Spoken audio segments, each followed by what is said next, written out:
5 years ago, a user named the Magic Sardo asked on Reddit, after playing rhythm games, how's your reaction time slash coordination IRL?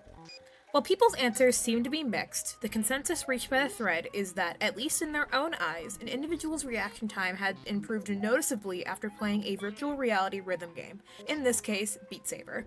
Now, I've only played a little bit of Beat Saber in the past, and ultimately wasn't that great at it, but I am still quite the rhythm connoisseur, if you will. While I mainly focus on the likes of Project Sekai and Friday Night Funkin', this thread still caught my attention. Gamers seem to think that rhythm games as a whole improve their reaction time. But is this actually true? Personally, I completely believe that to be the case. I mean, hey, I've gotten way better at rhythm games over the years. I think that there is a better, more scientific way to answer this question, though, instead of just my own personal observations of not dropping combos every 2 seconds. What is the relationship between how well one performs in the rhythm gaming genre and their reaction time? There is an improvement. The question becomes a chicken or the egg situation. Do the games themselves improve reaction time, or are those with fast reaction times just more likely to play this genre? Personally, for me, it was just liking music and thinking it looked fun. But it's interesting to see if there's a broader pattern at play. Determining the relationship between the genre and the gamer, as well as the nature of said relationship, opens up a wide channel of opportunities for not just the most oppressed group on the planet, gamers, but for average people as well. As maybe there is a way these games can be used for training for both esports athletes and your average person alike. Yep, that's right. With enough carpal tunnel syndrome from moving your wrist in the same motion for 3 hours straight trying to get a full combo, you too might be able to actually aim your shots in Fortnite. Crazy. Now, a study done in 2009 focused on reaction time in people prior to playing video games, generally speaking, and after playing the same games for 50 hours across 2 months. Now, rookie numbers, to be fair, but hey, we can't all spend 10 hours a day binging Minecraft for weeks at a time, now can we? Anyways, the participants were tasked with playing either an action game, games like Call of Duty, or a control game, games like The Sims. You know what they found? They found that across the 4 tasks tested before and after training, action game trainees demonstrated decreases in reaction time about 13%, double that of the control game trainees, which is about a 6% decrease. As a little footnote, a decrease in reaction time is the positive outcome in this case, as it means the person is taking less time to react to a situation and can act faster if their reaction time were increased, the equivalent of being slower, if that makes any sense. Interestingly, despite the decrease in participants' reaction time, get this, the study also found that no differences in accuracy were observed. This means that while the participants were becoming faster with their movements and responses, they remained as accurate as they were previously, which indicates no sacrifice in accuracy. All in all, this makes an improved reaction time a net positive. Yay! Because of the nature of video games in general improving reaction time just by varying amounts depending on the type of game, it's not unreasonable to conclude that the same would apply to the rhythm game genre as a whole. I mean, when you think about it a little bit, the effects would be more closely aligned to the results concluded from the action game group, as the entire premise behind rhythm games is being as accurate of timing as possible while notes are flying at the player at rapid speeds. Just look at the background footage. Therefore, if one wants to get better at the genre, naturally, they have to get both faster and more accurate with reading the charts coming at them. And if video games have been established to improve the former, rhythm games must, to some extent, improve reaction time.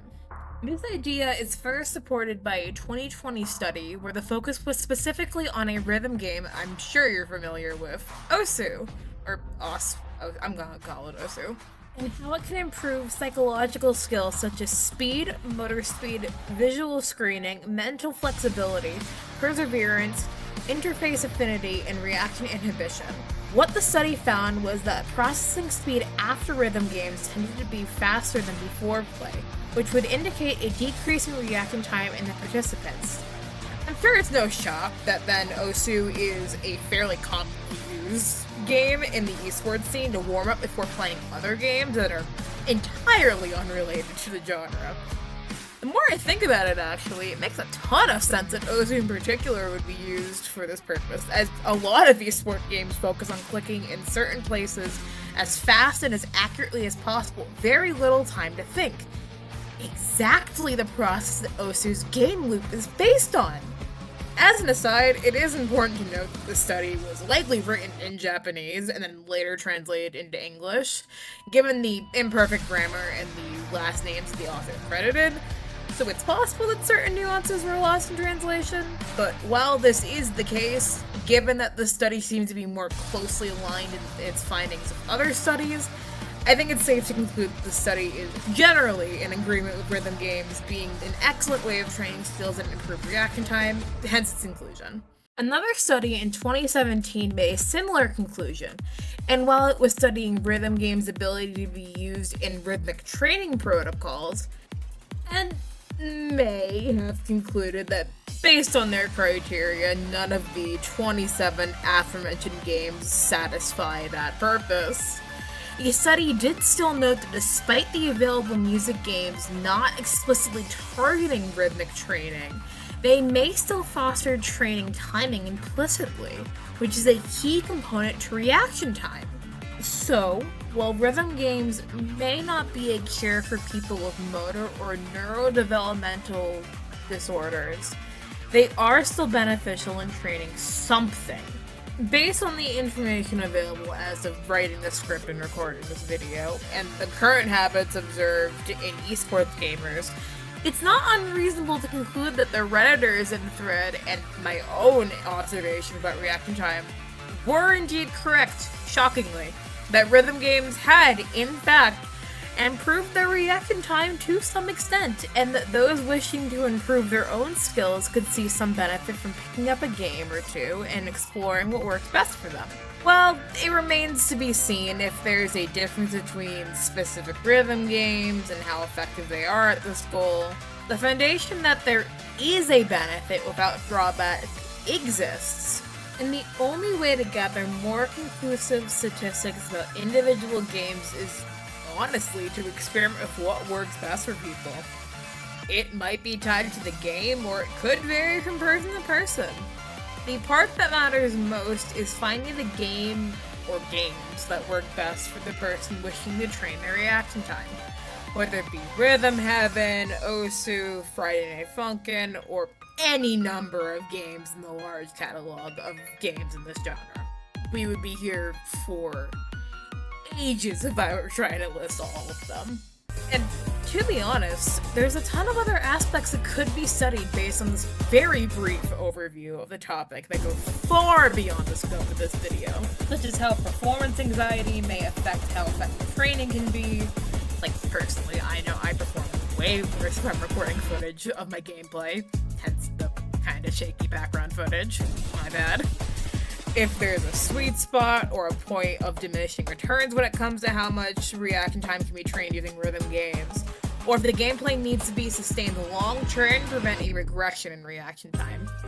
These are just some of the many further questions that could be answered with further research into the topic, and said answers may help us better understand how our motor skills function and develop. If you're interested in furthering that research, a list of all my sources will be in the description for easy access. And with that, this is Lumi, signing off. もういいよ。